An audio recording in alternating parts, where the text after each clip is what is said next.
2024 সালের 7ই আগস্ট ইউনূস যখন প্যারিস থেকে ঢাকা আসেন তখন তাকে নিয়ে বিস্তর খবর প্রকাশিত হয়েছিল। অনেকেই বলেছিলেন যে বাংলাদেশের হাল ধরতে আসছেন নোবেল বিজয়ী ইউনূস। কিন্তু 18 মাস অবৈধভাবে ক্ষমতায় থেকে দেশটাকে তিনি এক প্রকার বিলীন করে দিয়েছেন। সাজাপ্রাপ্ত আসামি তারেক রহমানের হাতে ক্ষমতা তুলে দিয়ে তিনি ভিভিআইপি প্রোটোকল নিয়ে কেটে পড়েছেন। কিন্তু অনেকেই বলছে যে তিনি আসলে রাষ্ট্রপতি হতে চান, তা নিয়ে দেন দরবারও চলছে।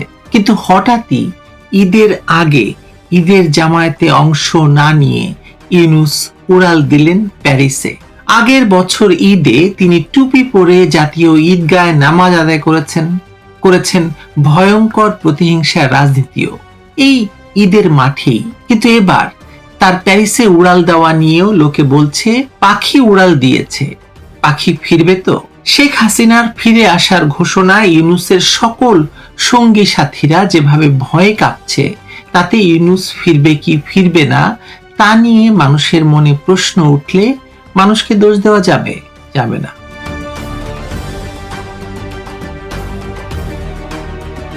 এই প্রশ্নের উত্তর খুঁজতে হলে আমাদের ফিরে যেতে হবে সেই আগস্টে, যখন বাংলাদেশের রাজনীতিতে এক নাটকীয় পালাবদলের মুহূর্তে প্যারিসে অবস্থানরত ডক্টর মোহাম্মদ ইউনূসকে দেশে আনা হয়েছিল। তখন বলা হয়েছিল তিনি সংকটকালে দায়িত্ব নেবেন, দেশকে স্থিতিশীল করবেন এবং একটি গ্রহণযোগ্য রাজনৈতিক ব্যবস্থার দিকে এগিয়ে দেবেন দেশকে।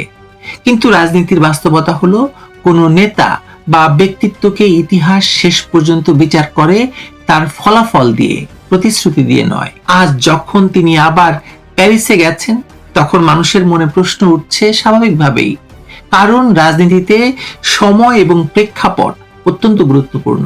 2024 সালে তিনি প্যারিস থেকে ঢাকা এসেছিলেন ক্ষমতার কেন্দ্রবিন্দুতে প্রবেশ করতে। 2026 সালে তিনি ঢাকা থেকে প্যারিস গেছেন ক্ষমতার কেন্দ্র থেকে সরে যাওয়ার পর। এই দুই যাত্রার রাজনৈতিক অর্থ এক নয়। অনেকেই বলছে এটি একটি ব্যক্তিগত সফর, কেউ বলছেন এটি সাময়িক, কেউ বলছেন প্যারিসে গিয়েছেন তিনি আন্তর্জাতিকভাবে এবং বাংলাদেশের প্রেসিডেন্ট হওয়ার জন্য নানা রকম দেন দরবার, নানা রকম চাপ প্রয়োগের জন্য, বিদেশি চাপ আদায়ের জন্য। আবার সামাজিক যোগাযোগ মাধ্যমে এমন আলোচনাও দেখা যাচ্ছে যে তিনি হয়তো আর সক্রিয়ভাবে বাংলাদেশের রাজনীতিতে ফিরবেন না বা ফিরতে চান না। বাস্তবে এখন পর্যন্ত এমন কোনো নির্ভরযোগ্য তথ্য নেই যা থেকে নিশ্চিতভাবে বলা যায় যে তিনি স্থায়ীভাবে দেশ ছেড়ে চলে গেছেন। কিন্তু একই সঙ্গে এটাও সত্য যে রাজনৈতিক নেতৃত্বে প্রতীকী বার্তা অত্যন্ত গুরুত্বপূর্ণ। আর ঈদের ঠিক আগে তার এই সফর সেই প্রতীকী প্রশ্নকে আরো জোরালো করেছে। আরেকটি বিষয় এখানে খুব গুরুত্বপূর্ণ, শেখ হাসিনা প্রকাশ্যে দেশে ফেরার ঘোষণা দিয়েছেন। আওয়ামী লীগের নেতারাও বলছেন দল সাংগঠনিকভাবে প্রস্তুতি নিচ্ছে। রাজনৈতিকভাবে এটি একটি বড় বার্তা, কারণ বাংলাদেশের রাজনীতিতে শেখ হাসিনা কেবল একটি দলের নেতা নন, তিনি একটি রাজনৈতিক বাস্তবতা। তার প্রত্যাবর্তনের ঘোষণা রাজনৈতিক সমীকরণের নতুন চাপ তৈরি করেছে। এই প্রেক্ষাপটে ইউনূসের প্যারিস সফরকে অনেকেই নিছক ভ্রমণ হিসেবে দেখতে রাজি নন বা চাইছেন না। রাজনীতিতে একটি পুরনো সত্য আছে, ক্ষমতায় থাকাকালে একজন নেতার চারপাশে সমর্থক, উপদেষ্টা, শুভাকাঙ্ক্ষী এবং সুবিধাভোগীদের ভিড় থাকে। কিন্তু ক্ষমতা থেকে সরে যাওয়ার পরই বোঝা যায় প্রকৃত সমর্থনের গভীরতা আসলে কতটুকু। গত কয়েক মাসে ইউনূসের আশেপাশের অনেক রাজনৈতিক শক্তি নিজেদের অবস্থান পুনর্বিন্যাস করতে শুরু করেছে। ফলে বিভিন্ন মহলে আলোচনা উঠছে নানা ধরনের। কেউ দূরত্ব তৈরি করছে, কেউ দায় এড়ানোর চেষ্টা করছে, কেউ আবার অতীতের সিদ্ধান্তের দায় এককভাবে ইউনূসের কাঁধে চাপিয়ে দিতে চাইছে। ফলে প্রশ্নটি কেবল তিনি ফিরবেন কি ফিরবেন না সেটি নয়, প্রশ্ন হলো তিনি ফিরলেও কি ভূমিকায় ফিরবেন, একজন অবসরপ্রাপ্ত আন্তর্জাতিক ব্যক্তিত্ব হিসেবে, নাকি বাংলাদেশের রাজনৈতিক অঙ্গনে সক্রিয় খেলোয়াড় হিসেবে আবারও তিনি নিজেকে প্রতিষ্ঠা করতে ফিরে আসবেন বিদেশি সমর্থন নিয়ে। ইতিহাস বলছে প্যারিস তার কাছে নতুন কোনো গন্তব্য নয়, বহু বছর ধরেই এটি তার আন্তর্জাতিক কর্মকাণ্ডের একটি গুরুত্বপূর্ণ কেন্দ্র। ফলে সেখানে যাওয়া অস্বাভাবিক নয়। কিন্তু বাংলাদেশের বর্তমান রাজনৈতিক পরিবেশে কোনো ঘটনাই কেবল ঘটনা মাত্র থাকছে না বা থাকে না, সবকিছুর রাজনৈতিক ব্যাখ্যা তৈরি হয়। আমার কাছে সবচেয়ে গুরুত্বপূর্ণ মনে হয় অন্য একটি বিষয়। 2024 সালে যখন তাকে আনা হয়েছিল তখন বলা হয়েছিল তিনি জাতীয় ঐক্যের প্রতীক হবেন, কিন্তু সময়ের সঙ্গে সঙ্গে তিনি বিতর্কের কেন্দ্রবিন্দুতে পৌঁছে গেছেন।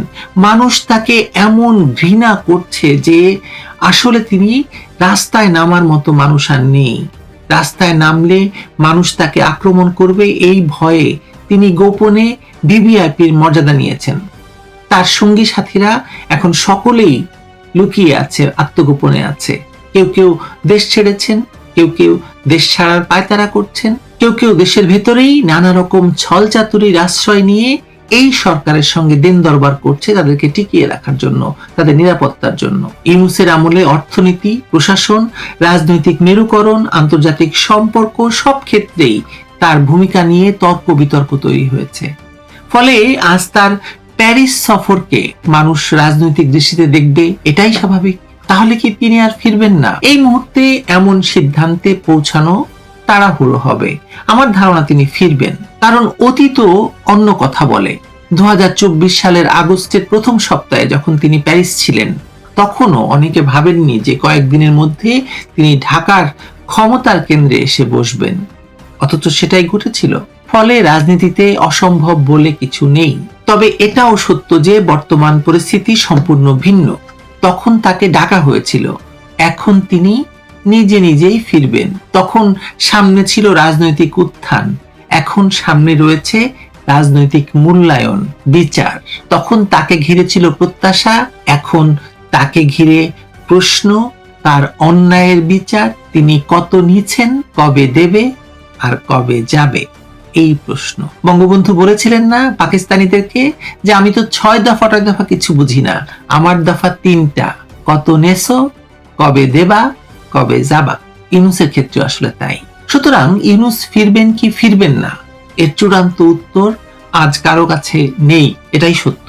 কিন্তু একটি বিষয় খুব পরিষ্কার, তার এই সফর এমন এক সময়ে হয়েছে বা হচ্ছে যখন বাংলাদেশের রাজনীতি আবার দ্রুত পরিবর্তনের দিকে এগুচ্ছে। শেখ হাসিনার প্রত্যাবর্তনের ঘোষণা, আওয়ামী লীগের পুনর্গঠনের আলোচনা, ক্ষমতার নতুন সমীকরণ এবং রাজনৈতিক জোটগুলোর পুনর্বিন্যাস সব মিলিয়ে আগামী কয়েক মাস বাংলাদেশের রাজনীতির জন্য অত্যন্ত গুরুত্বপূর্ণ হতে যাচ্ছে। আর সে কারণেই মানুষের প্রশ্ন থামছে না।